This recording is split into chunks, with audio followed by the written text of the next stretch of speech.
Welcome to the Steve Stine Guitar Podcast, brought to you by guitar-Zoom.com. If you want to improve your guitar playing, keep listening. If you want to improve even faster, go to guitar-Zoom.com, where you'll find all of Steve's premium courses, masterclasses, and memberships that'll help you quickly and easily improve your playing. Now here's your host, Steve Stine.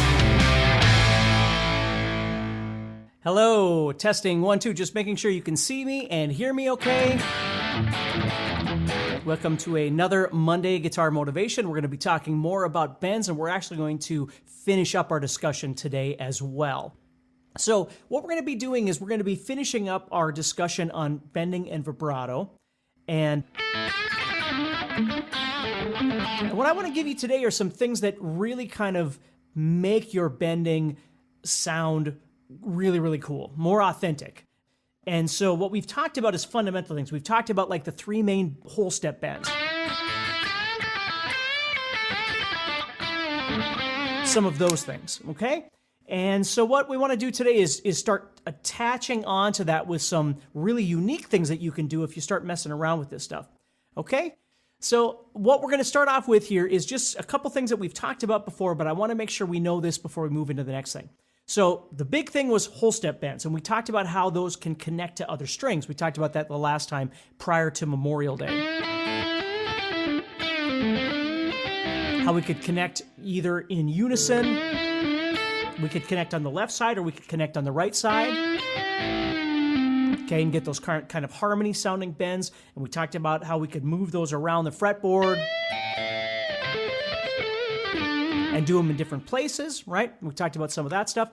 So what I want to talk to you about first with the whole step bends, then we'll get into all these other bends that you can do, is understanding that when you do a bend, you can do a lot of repetition with that bend. And I did touch on this, but I want to make sure you really understand this, because there's a lot of things that you can do with a bend to make it sound vocal, right? So I could take a bend, for instance, maybe I'm doing this bend right here.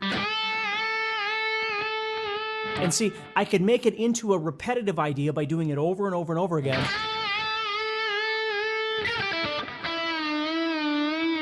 Or I could do it backward. I could reverse it and go that way. Hey, Daniel. Hey, Sra from Denmark. Very cool. So always remember that with the bend, it's not that you're just doing the bend. We've talked about how important it is to bend in tune, right? Very important. And then learning how to add a vibrato onto a bend, which is really important. But we also talked about how escaping from a bend is really important, like being able to bring the bend back down and then go somewhere, or bend it up and then attach onto a string. Learning how to escape from that bend is really important.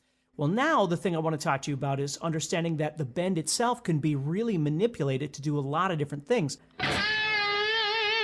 Okay, so what I like to do a lot of times is I'll do a bend and then I'll take that bend and I'll coerce it into doing something else.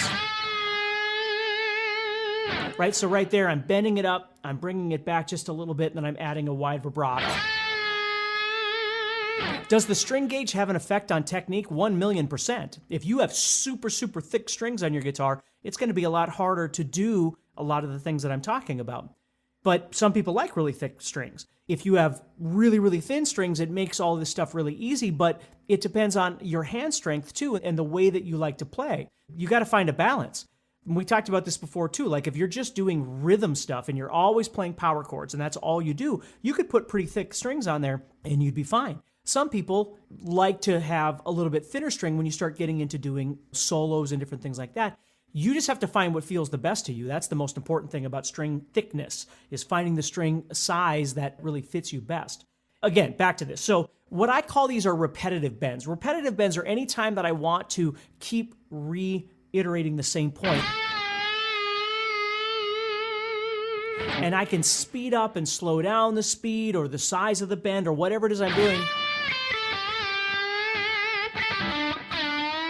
But I love those what I call dip bends, where I'll play the bend, I'll dip down, and then I'll come back and then go into a regular kind of maybe aggressive vibrato or repetitive bend if you think about it. Because a vibrato really is like a repetitive bend, right? It's just once it gets to a certain size, it's really no longer a vibrato anymore. Maybe, right? It becomes more of like a bend. Let's see here. So anyway, so here we go. So learning how to do that repetitive idea, really getting in there and being able to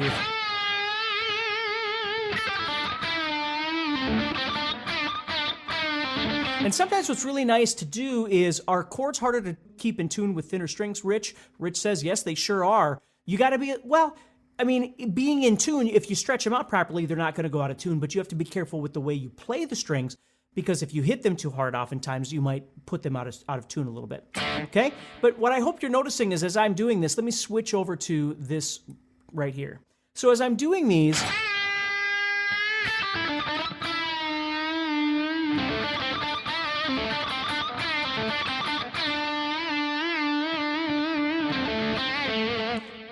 you can make a lot of different sounds by just exploring that idea.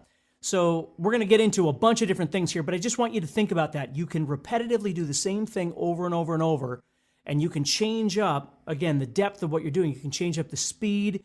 You can change up the size, whatever it is that you're doing, okay? So think about that a little bit. Hey, Josh, glad you're here, bud. So the next thing is what I refer to as a siren bend, which for me, being a Kiss fan, this was like an Ace Frehley thing.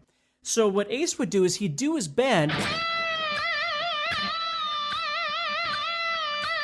and then he'd do these things where he'd do the bend, and then he'd do this big wide, again, if you want to call it a bend or vibrato or whatever it is you want to call it, that's what he would do, and it was really cool.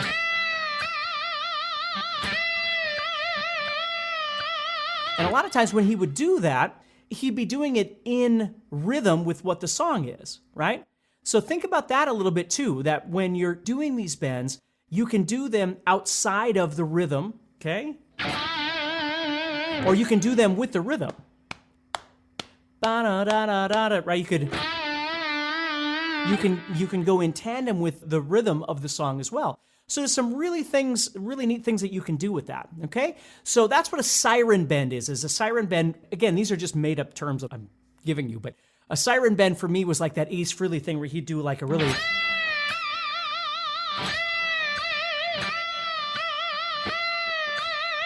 like that, okay? So you can always keep them really subtle.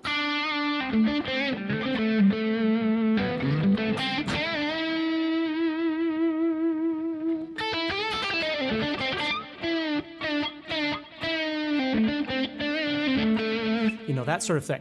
So that's our whole step stuff. So we're going to move away from that now, and now I'm going to start giving you all kinds of different little things to think about. So the next really big one, I don't remember if we talked about it or not, but it's a half-step bend. Now, a half-step bend is 1 fret, and half-step bends are really, really important because they sound a little bit different. But in order to play half-step bends, of course, we have to be doing something more than just pentatonic. So let's say I was doing A minor pentatonic, and I added in this note right here, which we would call the 9th or the 2nd.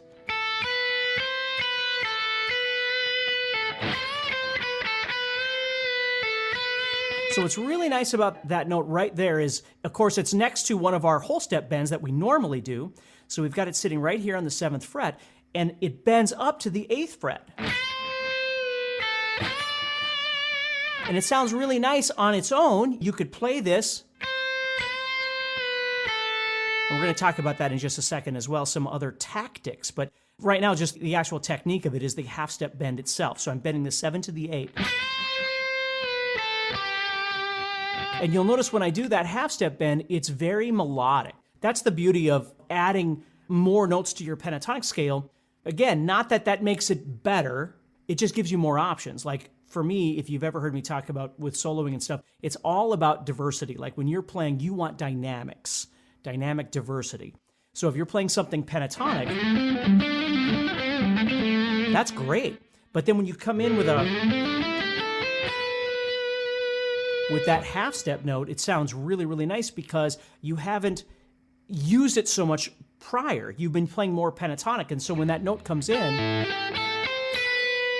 it sounds really nice. What I like to do is play that 8, and then I'll bend to the 7 to the 8, okay, which again, we're going to talk about in just a second, but I do that kind of stuff a lot when I play. So I might just go to the bend, which is fine, but I like to play And then that note, of course, the octave of that is sitting right down here on the 4th fret of the 3rd string.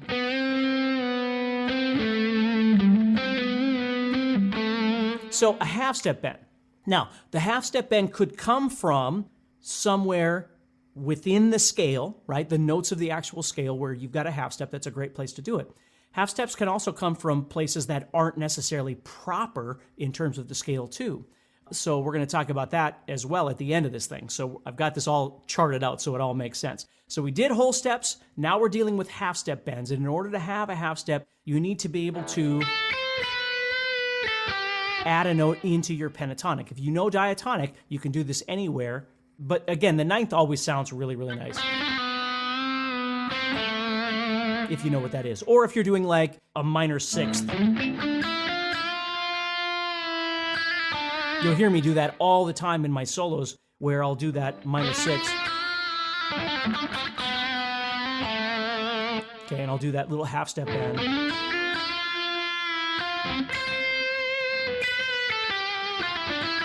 Hello from Spain. I'm so glad you're here. Okay, so half step bend's really, really pretty sounding. Very, very important. Okay, so that's what a half step bend is. The next thing we've got is a 3-fret bend. We did whole step bends, and we talked about for the last couple of weeks all these different things we can do with whole step bends, connecting to strings, different kinds of things like that. Today we've talked about how whole step bends can be repetitive, and so can any bend for that matter. Okay. But now what we're doing is we're moving into half-step bends. Well, the next thing we've got is 3-fret bends. So instead of a whole step bend, you're actually bending it up a step and a half. And this is a really nice thing to do on the root, but you can do it on other notes as well. But let's say, for instance, let me switch over my camera again. Let's say I was in A, minor pentatonic again, or diatonic, doesn't matter. Here's my A. So here's my A up here. So right up here at the 10th fret of the 2nd string is an A. Okay? Now that A, in order to play the next note, would be C, pentatonically, A to C, which is a step and a half. So what I'm going to do is I'm going to take that A note, and it's always nice to remember that your root can always be bent a step and a half. So I can take that A,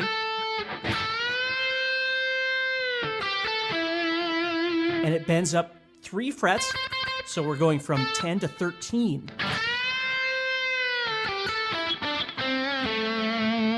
And you could bend any, you can bend other notes too, but I'm just saying a nice place to start to learn how to do a whole step bend is on that root.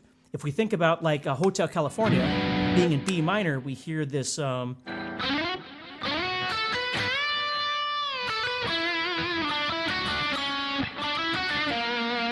kind of sound, right?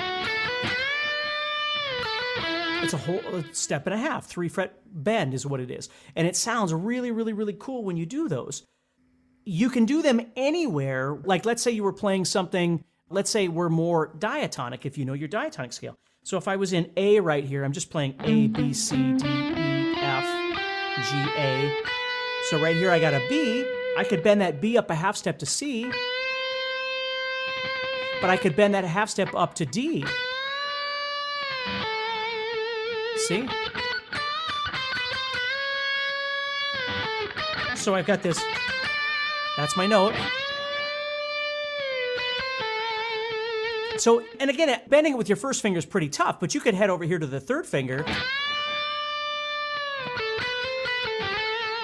So if you know your scales larger than pentatonic, half step bends really anywhere where you've got a half step bend. 3-fret bend can happen anywhere where you've got yourself a minor 3rd, right? So that's just something to think about a little bit as you play. And you don't have to do it like with your first finger. You can always decide what fingers you want to use. A lot of times when I do these bends, you'll notice I'm using 3 fingers to do them, but it just depends. It depends on what I'm doing. But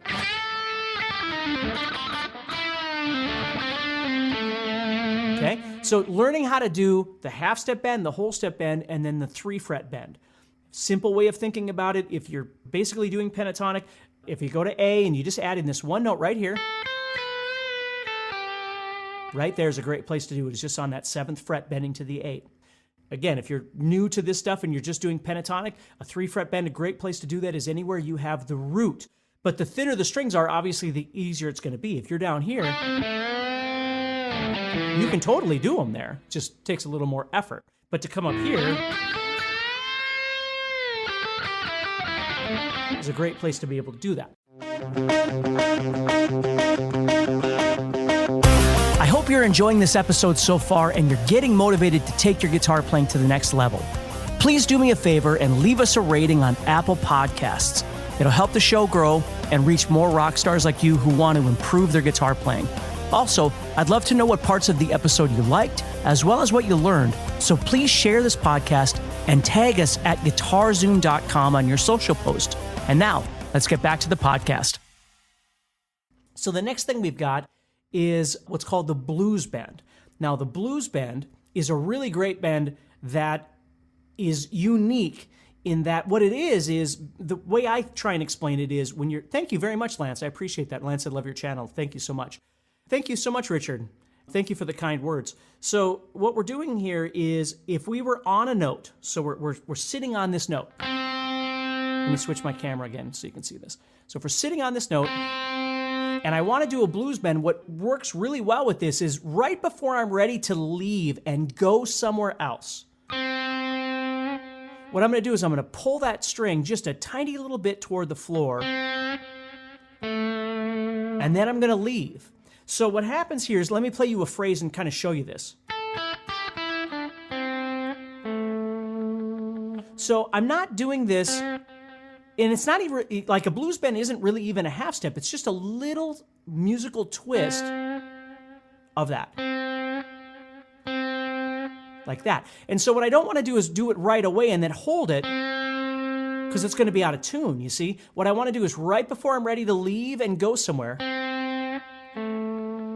is right there. And it doesn't have to be this note. I mean, I could go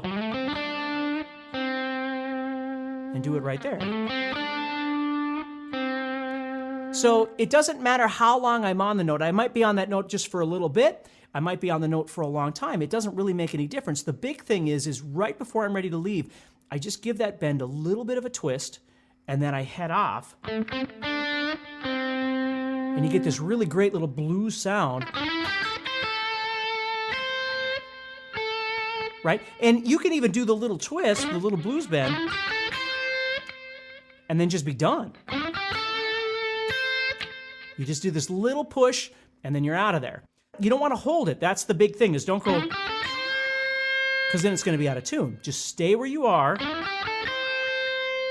and then push it just a little bit, and you've got your blues bend.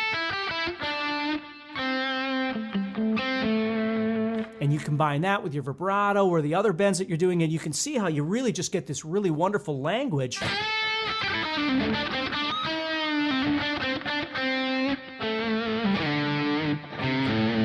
There's all kinds of different things you can do, and this blues bend can happen on any note.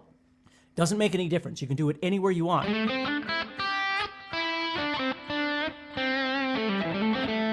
Just very subtle. And so remember, what you're kind of dealing with here as we get into some of these other bending tactics is that it has more to do with how it sounds than whether or not it's perfectly in tune.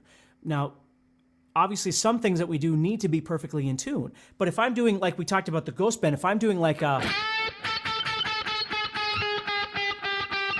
kind of thing, all that other stuff in between there is out of tune, for the most part, right? But it's the effect that's happening.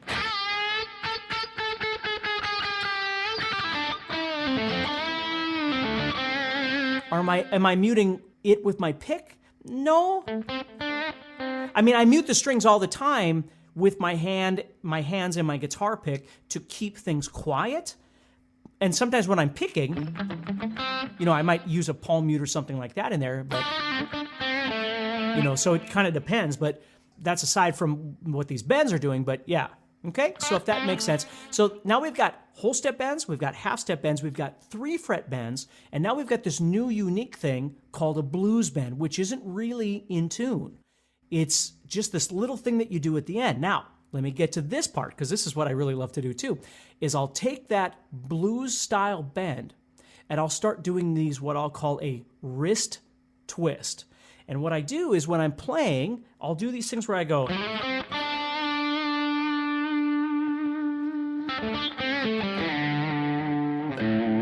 Okay? Donald said, reminds me of Gary Moore. All this stuff is very Gary Moore. I loved Gary Moore. So you'll see what I'm doing is, it's not a half-step bend, it's not a blues bend, it's just a little push of the string that's causing the string to go out of tune and then come back in tune. And I can do that in time, but I can also do that kind of randomly, which is what I like to do.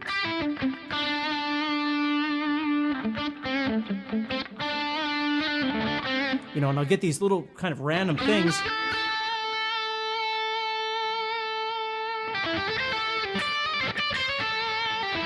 Now, I can always smooth it out with a nice, easy, you know, vibrato or whatever, which is fine. But sometimes I'll come across a note.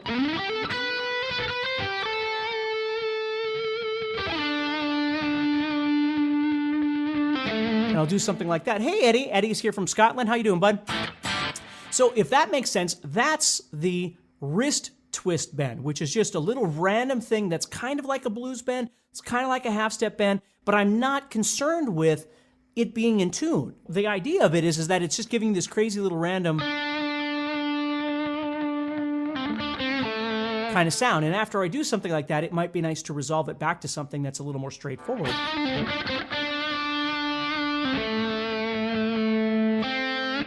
You know, and then maybe go to a blues bend or whatever it is that I'd like to do, okay? That's the next thing. Now let's talk about using some of these ideas to connect around the fretboard. One thing that I like to do, and you'll see me do this a lot, is I'll play a note, and then what I'll do is bend to the same note. Now, that's what I was just talking about before. Let me switch my camera angle here. So, for instance, if I play this 8, I'll then bend to the 8.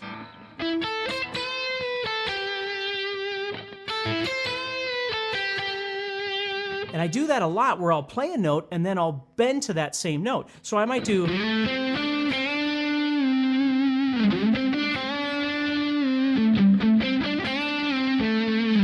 Right? So you play some note, whatever it is, and then you'll bend to that.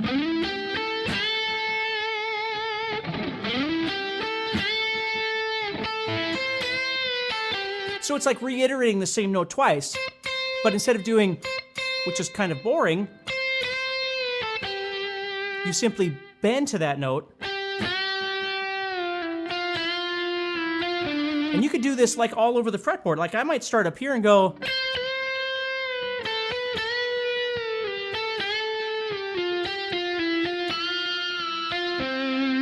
You see, so now I'm playing a scale as I move down. Let me switch back here. So now I'm playing a scale as I'm moving. And I don't have to do them all. I can do whichever ones I want, right? But the point is that it's available to you. Now you'll notice I'm doing a lot of bending with my first finger, which does take a little while to get used to. You don't have to do that. But I'm just, as I'm moving down the fretboard...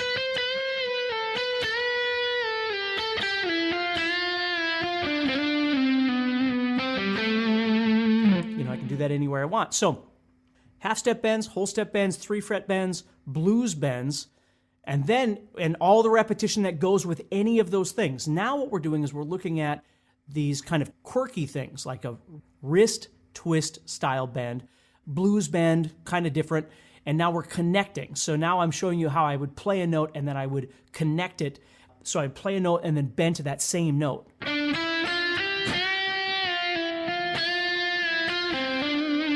You don't have to do that, but it's something to think about, because instead of just going, which is perfectly fine, there's nothing wrong with that, but if you went,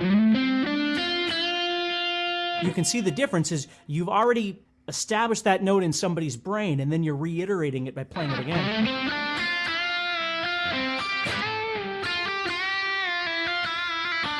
You know, so something really cool that you can do with that. The next thing is a bend to a bend. Now, this is kind of fun, and it takes a little while to get used to, but think about this. If I was on the note B right here, let me switch back. If I was on the note B and I wanted to bend up to C, it's a half step. And then if I want to bend from up to D, it'd be another whole step. So I could go... So I could bend up a half step and then bend up a whole step from there. Or if I was on the note A, I could bend up a whole step to B, and then just simply kick it up again. It's going to become a 3-fret bend. And it sounds really neat. So instead of going, I can go.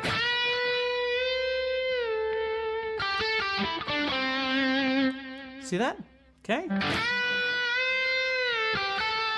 With the pinch harmonics, will lighter strings sound better? I don't think so. I think it depends on what you like to play. I don't know that pinch harmonics are better on lighter strings. I mean, Zach plays pretty heavy strings and he does pinch harmonics all the time. So I think it just kind of depends, Lance. Now, notice how I could just go from this half step to this whole step. But I could also dip. See how I can bend it up and then bring it back down and then go up to my step and a half. So half step or whole step and then half step, right? So here's my whole step. And then I can dip it down and come back up. So you can do something like that, or you just slide into it. Just go from your whole step to your 3-fret. And you could just come back down to this note.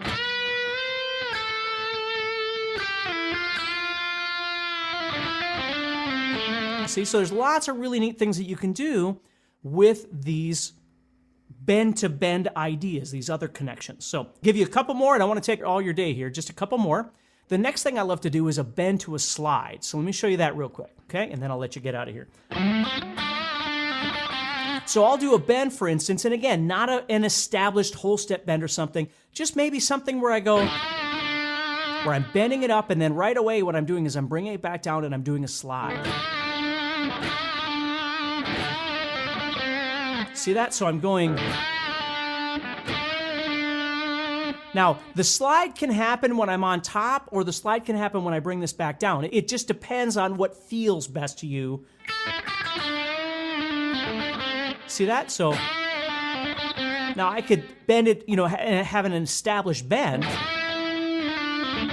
and then move into that, which normally what I would do is I probably wouldn't bring it all the way down and then slide. And sometimes it's just a little bit of a subtle bend that I then do the slide right afterwards. So you're going to notice that as you get into these things, it takes a little while to get comfortable with understanding that it has more to do with the feel and the sound than it does necessarily the fundamental bending of it. Although that is important, we know that. You see? So I love to do things like that too, where I'll be doing a bend and then I'll go into the slide.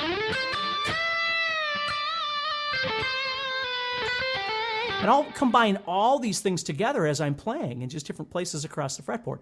So we've got playing the note and then bending to that same note.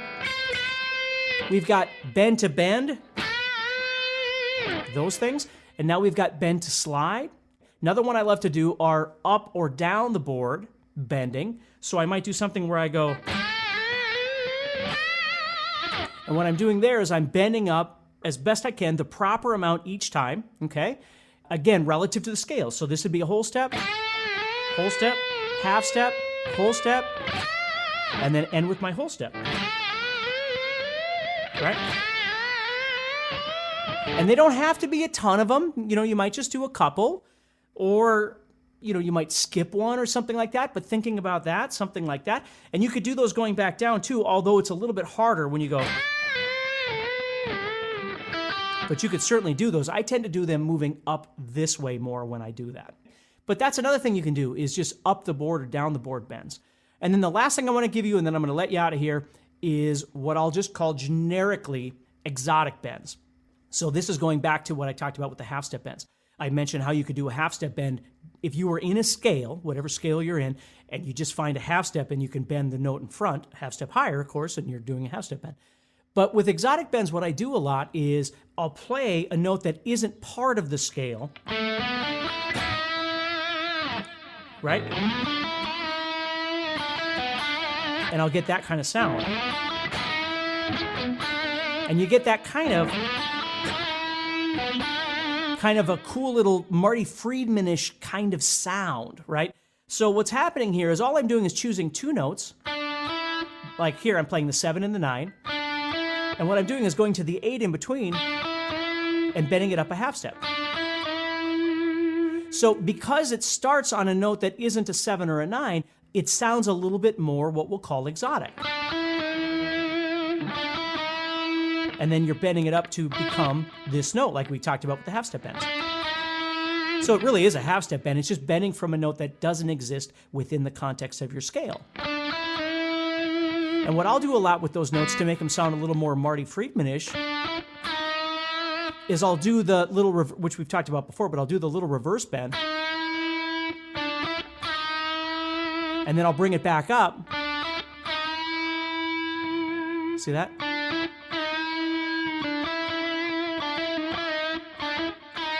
Yeah, if you're getting captions, I think you can shut those off because I'm not in control of captions. So if you're getting captions, you can certainly shut those off. Okay? So at least I hope you can. Anyway. So that's a really neat sound that you can do too. And you can do multiple kind of, different kinds of bends like that to get different kinds of sounds, unique sounds by doing that. So to recap and then let you go, we've got whole step bends, we've got 3-fret bends, we've got half step bends, we've got blues bends, and then we've got all of these various different kinds of connection things like the wrist twist bend, play a note, then bend to it, bend to bend, which was the half step, whole step, or whole step, half step, bend to slide, up the board bends, exotic bends, just a ton of different things that you can try and explore. Now remember, if you're looking for any guitar information, head over to guitarzoom.com, check out my guitar courses. We have a membership, all that sort of thing. And lastly, thank you so much for your time. Thank you so much for taking time out to hang out with me. And hopefully this stuff helps you. If it does, like and share it with somebody else. And just have a great week, everybody. And I'll talk to you soon, okay? If you enjoyed today's podcast and want to learn guitar even faster, go to guitarzoom.com and click the Get Started button to get access to courses that are right for your interest and skill level. Again, go to guitarzoom.com and click the Get Started button.